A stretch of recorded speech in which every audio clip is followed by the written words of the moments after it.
When we reach the point of the neck, everything stops. Although in the face area, there is over 50 muscles. Anything you see online or people doing misconceptions about skincare that you should be different, or any tips you can give on that? Especially because we live in social media where everyone can be an influencer and they can put whatever online. And sometimes I look at the videos, you can use them after the facial. If everything is red, blood is moving, you need to calm the skin down. Super good, ice cold. I have oily skin type. Does your product, like, is it for certain skin types? And also for people with oily skin, you feel like they should stay away from oils, or does that help or not? What's your opinion on that?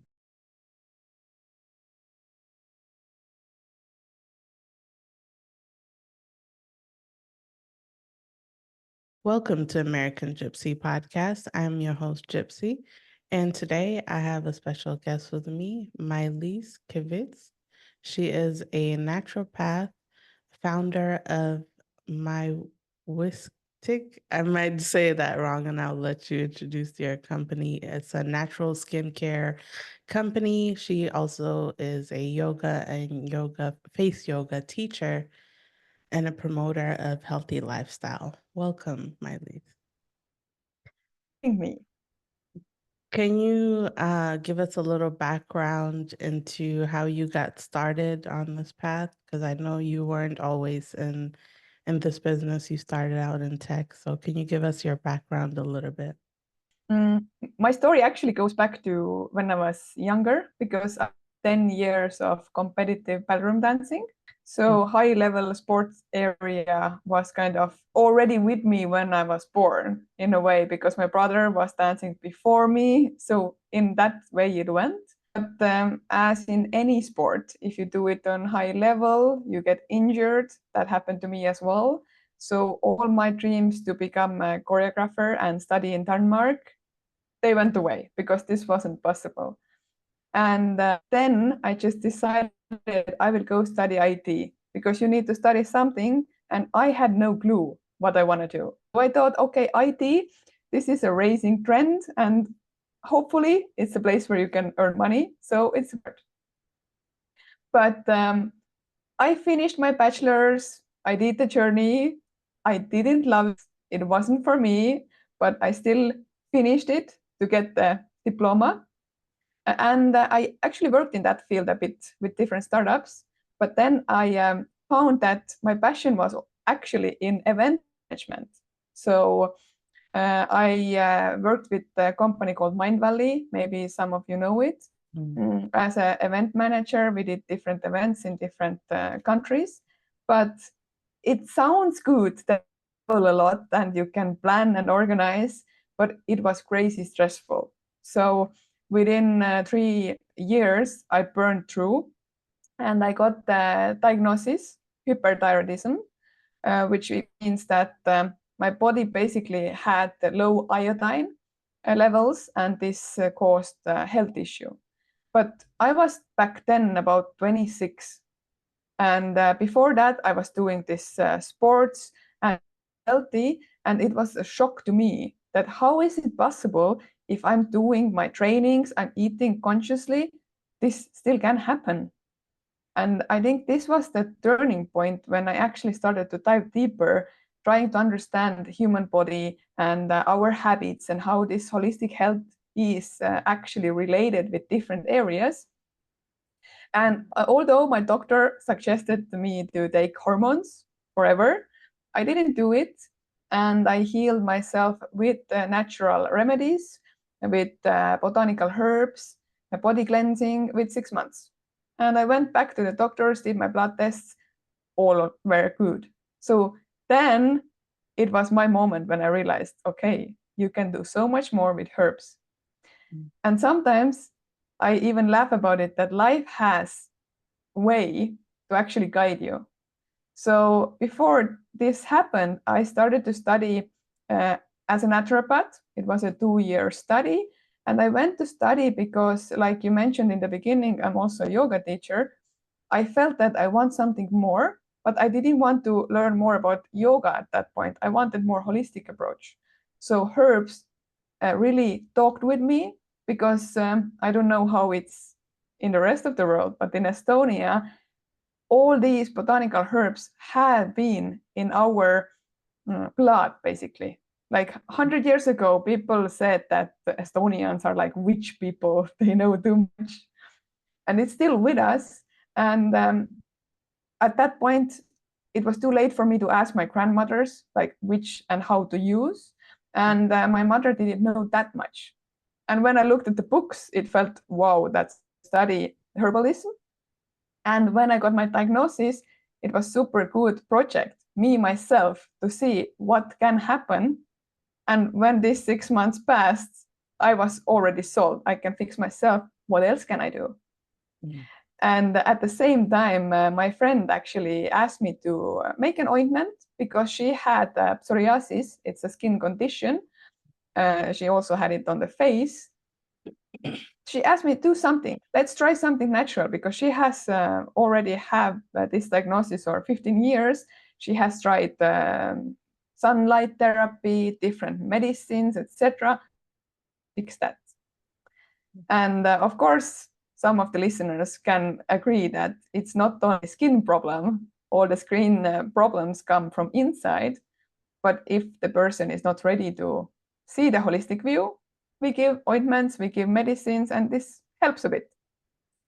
And for me, it was also a good test again to see what can I do to help her.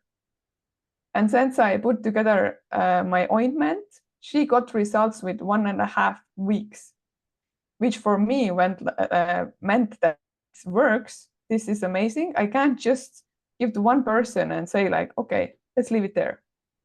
So I tested with 25 people, different skin issues, diaper rash, just dry hands, psoriasis, dermatitis, you name it, all these things, and everybody got good results.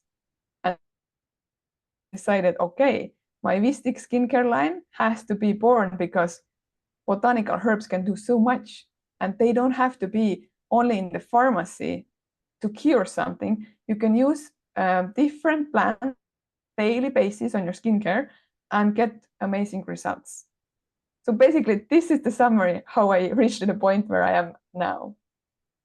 And can you talk about some of the herbs, if you don't mind, some of the main herbs that you use? Because I know you're in a different country, so it might be foreign to some people listening. Yeah, happy to, because we have celandine here, which has like flower, and inside the leaves there is like orange juice. And this was my #1 herb because this is natural iodine. So imagine my body was lacking in it, and only plant what I saw everywhere was this celandine. And at the beginning, I was so surprised because this is more like a weed type herb that you can't actually drink as a tea or eat as a salad because it's a bit toxic as well. Mm. But when I realized it's iodine, then it made sense. Put it in the ointment, you already make it weaker, but it still works and absorbs better to the skin as well. The other herb, for example, is yarrow. I think this is more known, but yarrow is also super strong, wound healing, all these antioxidants inside. And if we look at the energetic part, where yarrow grows, it's amazing. This herb can grow everywhere, even in the gas station under the pavement, and still shine. So if you use it, no matter if it's in a tea or in your skincare, it gives you also energy and power to be strong. Always, I suggest, look at the places where your herbs grow, because then you can see which kind of adjectives or parts you can take with you, because the soil or is it in the forest or is it on the field, like all these tips can give you something about the herb as well. So use it. Herbs are not only for eating, but for energy part as well. And maybe meadowsweet is more common, because in Europe, I know everybody loves it because the smell is super good, the taste is super good, and then it's also painkiller. So if you have headache, meadowsweet tea, super good, works really fast as well. Was some of these herbs familiar for you? Not really. I haven't really dabbled in skincare, things that help with skincare.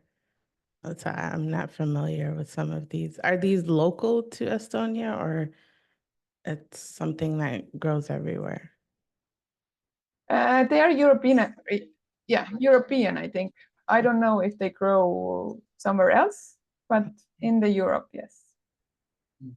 Okay. And what are some things that your skincare products help with? Can you talk about some of the products? Yeah, happy to. I'm a true believer in oils. And actually, all the products are 100% natural, which means I don't use water. They are oil-based, wax-based, like coconut oil, olive oil, hemp seed oil. And then I love beeswax, which I know a lot of vegans can argue that, but if I look at the ingredients part, what beeswax can provide for the skin, and then compare it with other waxes, then I'm sorry, beeswax is like 300 times better. So that's why it stays. And I wouldn't say that these products really like only help you if you have a condition. The idea is to give your skin food. Your cells need food to regenerate. And if you have herbs inside oils or waxes, it only gives minerals, vitamins, all these essential nutrients to your body that your cells can regenerate. Because the issue that we have all over the world is that nobody knows why we age, or even better, like how to stop the aging. We know why we age, but how to stop it. And if you look at our DNA, then we have chromosomes. And chromosomes, they cut themselves half when they regenerate, right? But the problem is that in the end of these chromosomes, there are these little fellas called telomeres. And the issue lies there. The telomeres shorten every time the chromosomes cut themselves in half. But if we could stop the process that the telomeres shorten, we could prevent ourselves as well in aging. And this is the difficult question, how to do that. But in some ways, of course, skincare can do it.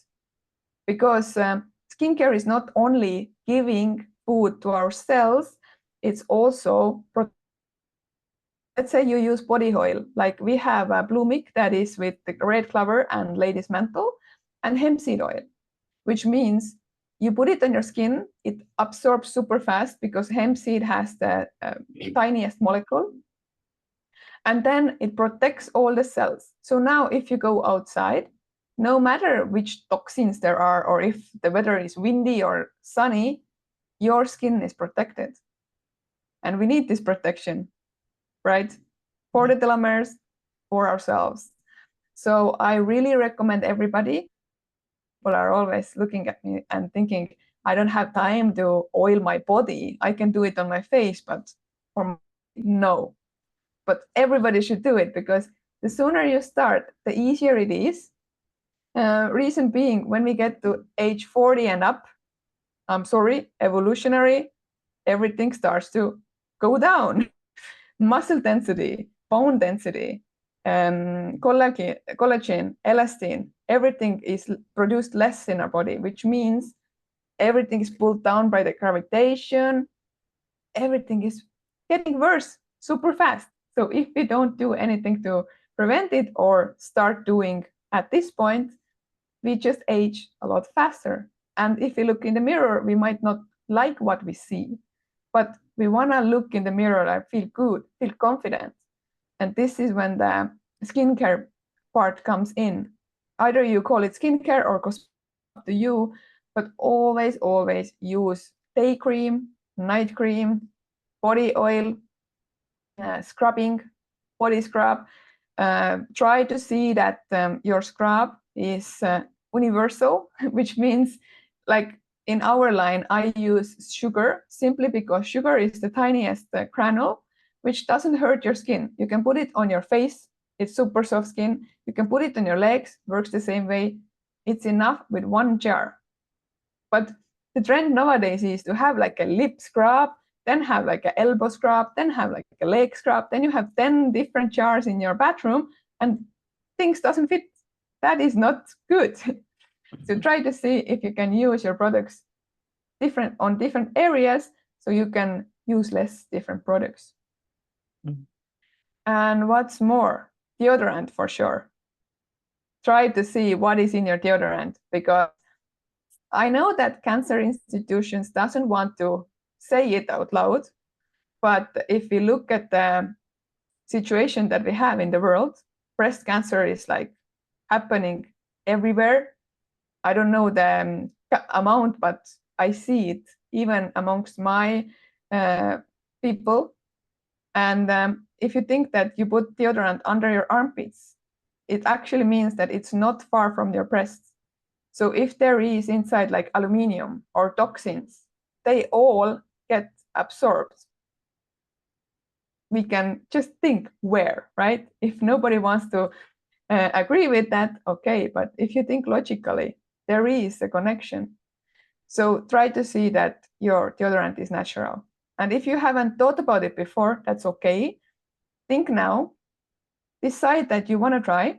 There are tons of different natural deodorants on the market nowadays.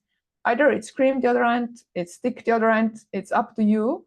But just know that if you have used commercial deodorant for the all life until now, then if you swap to natural deodorant, it can take 2 to 4 weeks for your body to actually make the swapping.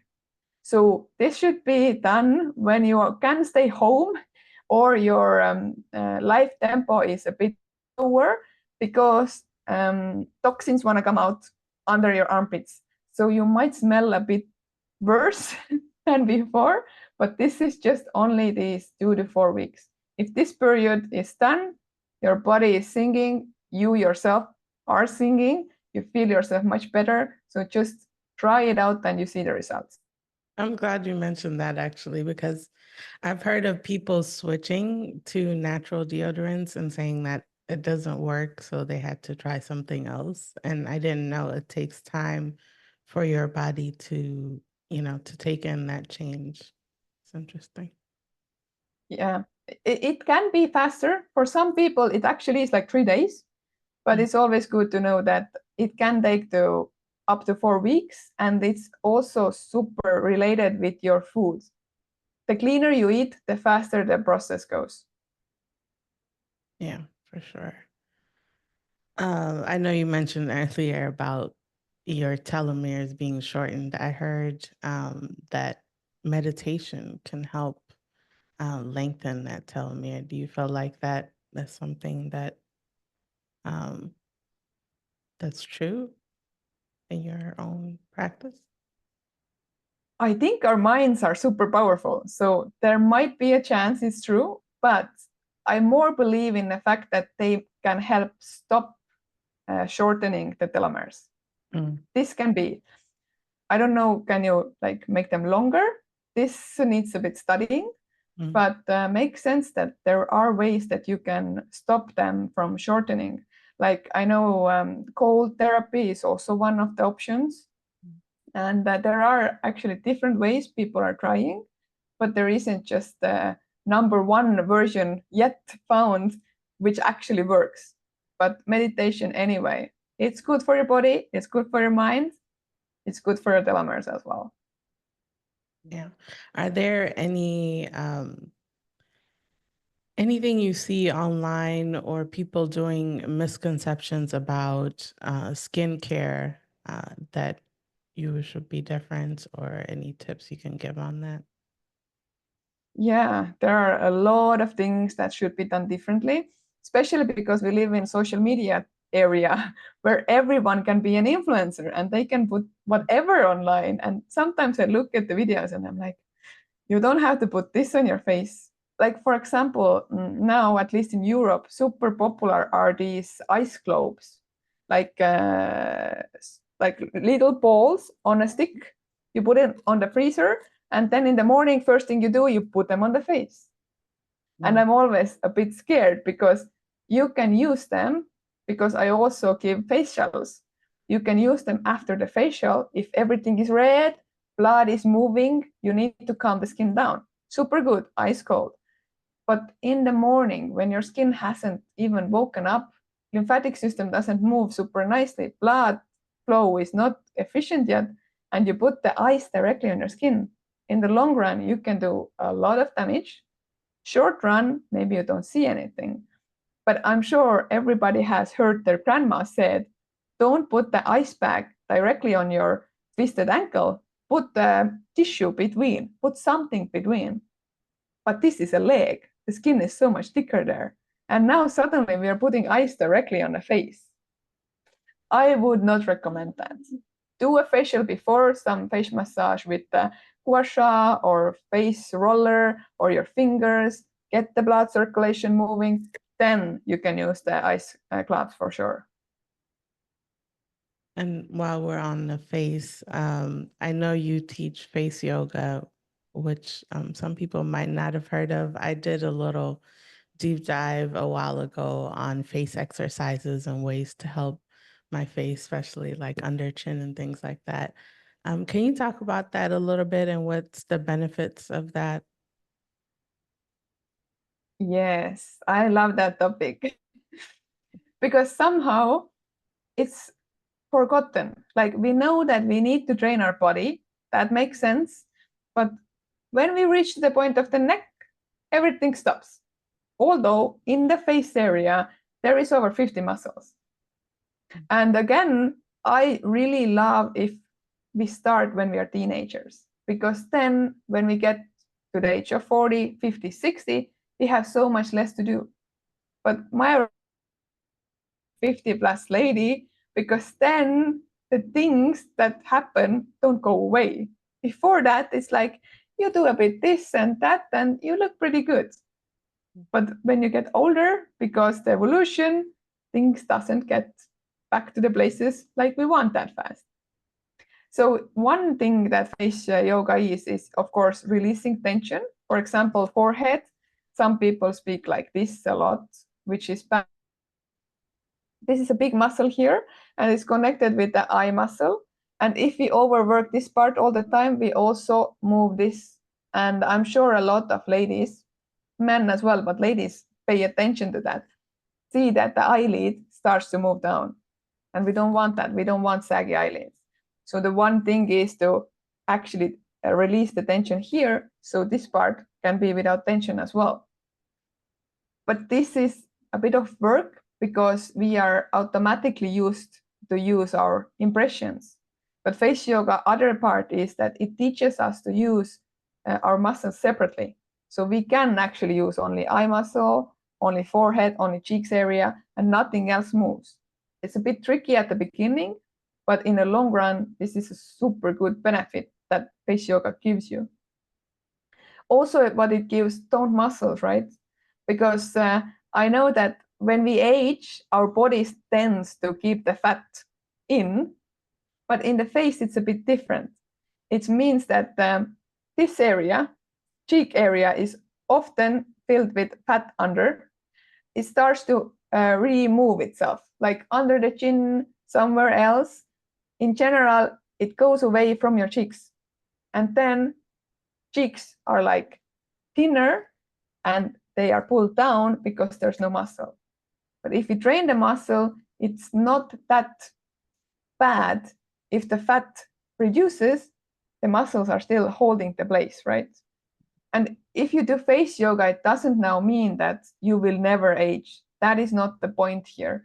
The point is that we train the muscles to be strong, to hold them in place, also to support blood flow, to support lymphatic system, because I'm sure that especially in the winter time when we use heating at house, or depends on the area where you live, actually, you know that if there's heat, most of the people wake up puffy. They have eyes puffed, they have cheeks puffed. And it doesn't even matter if they drink a lot of water previous evening. The puffiness is still there because the air might be too dry. Lymphatic system doesn't move during the night much. Reason being, it doesn't have a pump. We need to move in order for lymphatic system to work. With the blood flow, it's different. We have heart. Our heart works, blood flow moves. We can sleep, we can walk, we can run. It works all the time. But with lymphatic system, the lymph fluid tends to not move that much if we sit down or even sleep. So if you have a job that you have to sit 8 hours a day, then maybe you come home, sit on a sofa, watch some TV, don't even do any exercising. You can think that the lymphatic system is not in that good shape. And that is not only problematic for the aesthetic part for your face, but it also means that it's connected with your immune system. If your lymph doesn't move, then the toxins stay in your body as well. And the toxins, they cause inflammation. And the inflammation is the part that causes maybe stiff joints or some pain. So it's all connected. And also, if you train the muscles, for example, my most popular workshop is for the eyes. And yes, aesthetic part is one. We don't want the eye to fall down or the lower part to go in, but also to help to make your eyesight better. And I have had clients who have reduced the pluses and minuses on their classes within 2 weeks. Wow. And there's not a lot of exercises. It's like 5 to 6 exercises, but they have to do it every day, many times a day, and then you get the result.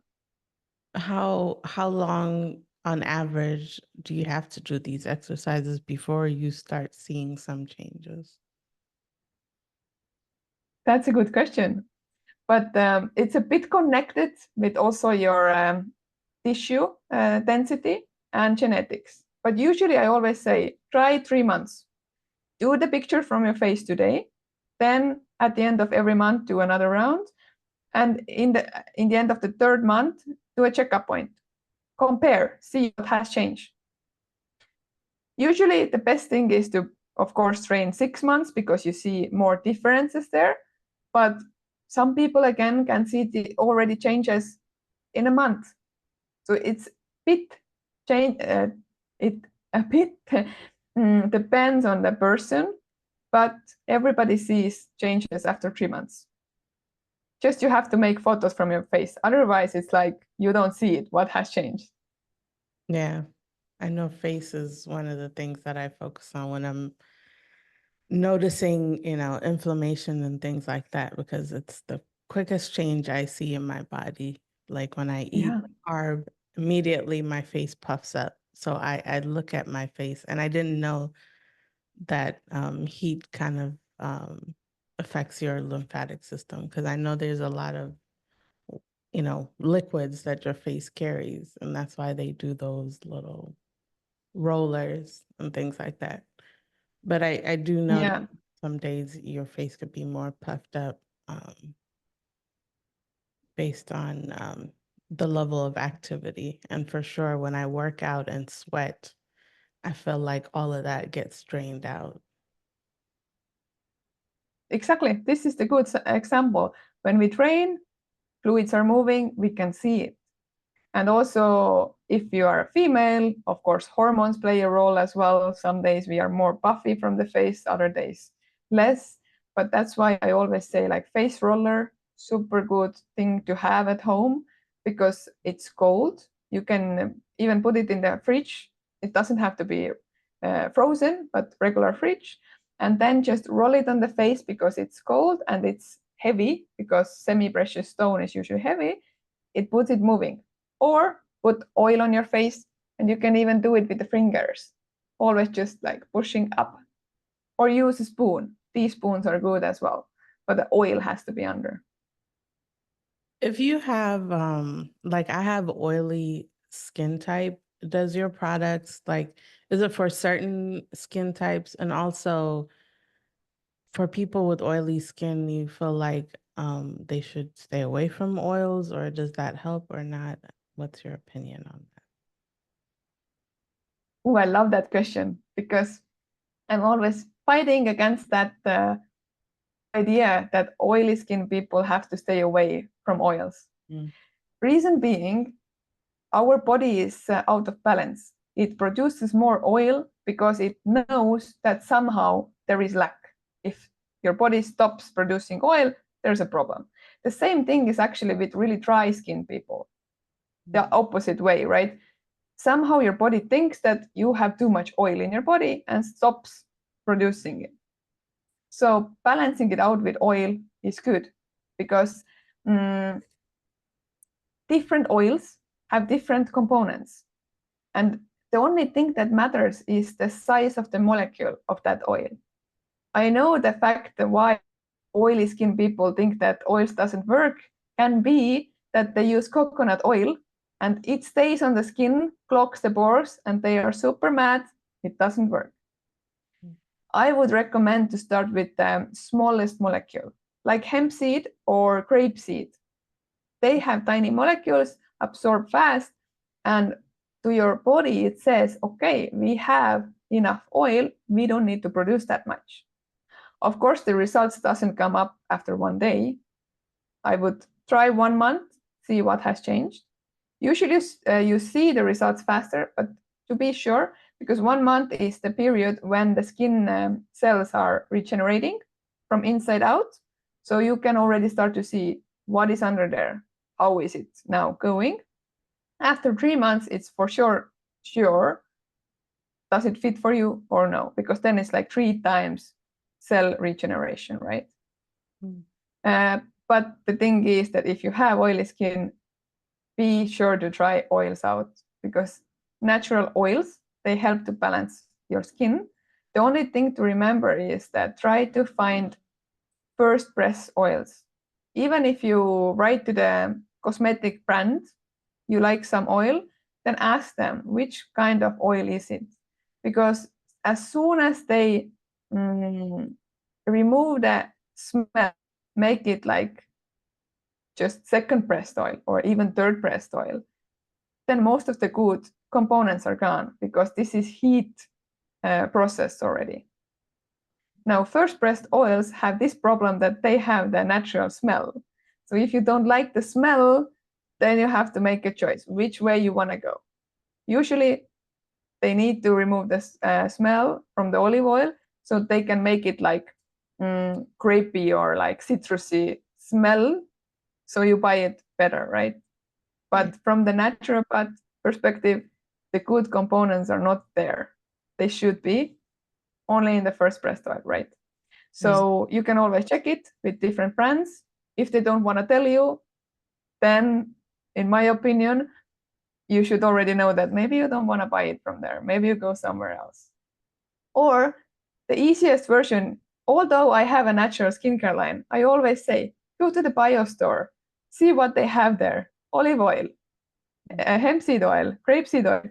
Just take that. If you like it on a salad, you can put it on yourself as well. Easy as that. Well, Mailiis, thank you so much for your insights. Is there anything you want to leave the listeners with before we close it out? I think the thing that I want to put on everybody's hearts is that take time for yourself.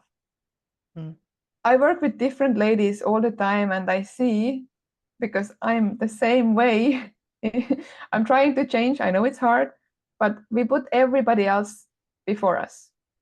Either if it's a dog, if it's a kid, if it's a husband, if it's a work thing, if it's a school thing, everything else has to be done before we focus on ourselves. But if you take 15 minutes a day, 15 minutes, either in the morning or in the evening for you, clean your skin, make a small massage, make some exercises, you feel it's like a meditation. And after that 15 minutes, you have more energy to give to everything. But it's often that we think, okay, it doesn't matter. I will do it like tomorrow and then tomorrow. And after 3 months, you still realize you are putting it off. start supporting and pampering yourself as well. I feel like I should call this podcast Self-Love Podcast because I feel like all the solutions, no matter from what industry or what areas, it's like self-love is the answer at the end of the day. Whether it's mental, physical, anything. It's kind of crazy. But yes, thank you, Mailiis, for coming on the show and giving us your time and your valuable insights. For the listeners, I'll have her information in the description as well as ours. If you'd like to be on the show, email americangypsy@gmail.com. Thank you for listening.